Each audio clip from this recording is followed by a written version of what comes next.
Enumeration প্রক্রিয়া শেষ, এবার অপেক্ষা খসড়া ভোটার তালিকার।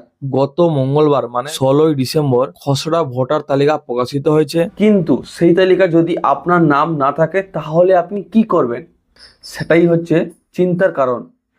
কারণ এনুমারেশন ফর্ম ফিল আপ করতে গিয়ে অনেকেই হোঁচট খেয়েছেন।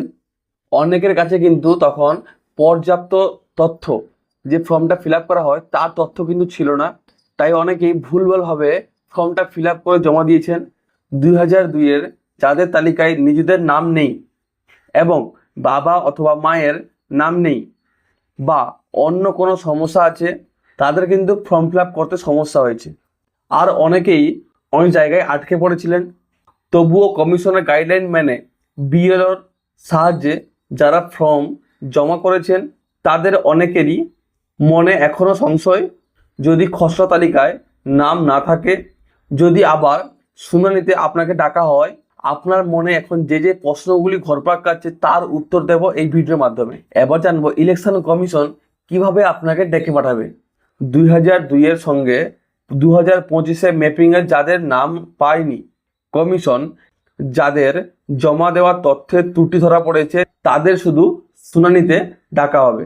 এনুমারেশন ফর্মের নিচে 2002-এর অংশ যারা পূরণ করতে পারেননি তাদের কিন্তু সবাইকে শুনানিতে ডাকা হবে। ঠিক আছে, মনে রাখতে হবে আপনার নাম যদি 2002-এর তালিকার সঙ্গে ম্যাপিংয়ের ম্যাচিং হলেও কিন্তু আপনাকে শুনানিতে ডাকা হয়েছে, এমনও হতে পারে যদি আপনার 2002-এর নাম 2025-এ ম্যাপিংয়ে রয়েছে কিন্তু তাহলে কিন্তু আপনাকে ডাকা হতে পারে। এটা যদি মনে করেন যদি সংশয় কিছু সন্দেহজনক কিছু হয় তবে কিন্তু আপনাকে ডাকা হতে পারে। ঠিক আছে, নির্বাচন কমিশন জানাচ্ছেন বিএলও বাড়ি বাড়ি গিয়ে শুনানির নোটিশ পৌঁছে দেবেন। বিএলওরা আবার কিন্তু আপনাদের বাড়ি বাড়ি এসে শুনানির নোটিশটা পৌঁছে দেবেন। আপনাকে আধার কার্ড ছাড়া 11টি নথি, যার অন্তত একটা নথি আপনাকে সঙ্গে করে নিয়ে যেতে হবে। ঠিক আছে, নির্বাচন কমিশন জানাচ্ছেন এমন 11টি নথি আছে, তার যে কোনো একটা নথি কিন্তু আপনাকে সঙ্গে করে নিয়ে যেতে হবে। নির্বাচন কমিশন বলছেন কেন্দ্রীয় অথবা রাজ্য সরকারের কর্ম হিসেবে কাজ করেছেন অথবা পেনশন পান এমন পরিচয়পত্র থাকলে ওটা নিয়ে যেতে পারেন।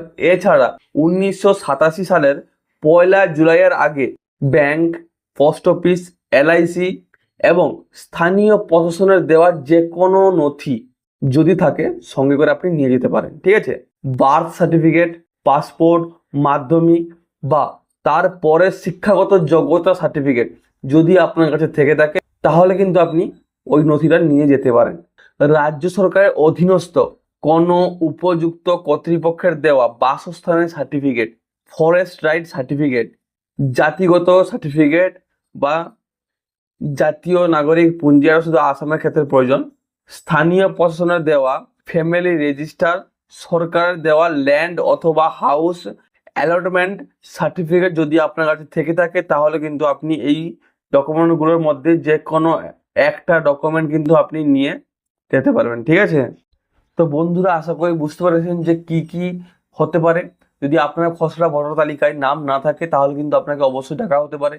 ঠিক আছে, এবং আপনাকে এই সব ডকুমেন্ট, এই 11টা ডকুমেন্টের মধ্যে যে কোনো একটা ডকুমেন্ট কিন্তু আপনাকে চাওয়া হতে পারে। ঠিক আছে, ঘাবড়াবেন না এবং টেনশন করবেন না।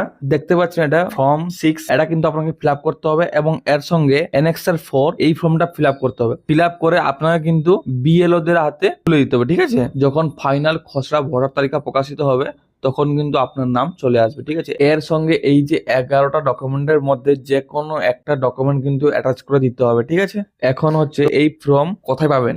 বিএলওরা কিন্তু বাড়ি বাড়ি এসে আপনাকে এই ফর্মগুলো দিয়ে যাবেন। ঠিক আছে, ওই ফর্মগুলো আপনাকে ফিল আপ করে বিরোধীর কাছে দিতে হবে। যদি আপনি অনলাইনে করতে চান তাহলে কিন্তু আপনি অনলাইনে করতে পারবেন। তার পুরো প্রসেস কিন্তু আমি নেক্সট ভিডিওতে আপলোড করে দেবো এবং এই ফর্ম যে কিভাবে ফিল আপ করতে হয় তাও কিন্তু আমি আপলোড করে দেবো। ঠিক আছে, কিন্তু নাম বাদ যাচ্ছে না, যদিও খসড়া ভোটার তালিকায় নাম না বেরোয় আপনার, তাহলে কিন্তু আপনি এই সব ফর্ম ফিল আপ করুন। ঠিক আছে, আপনার কিন্তু নেক্সট ফাইনাল খসড়া ভোটার তালিকা যখন প্রকাশ করা হবে তখন কিন্তু আপনার নাম চলে আসবে।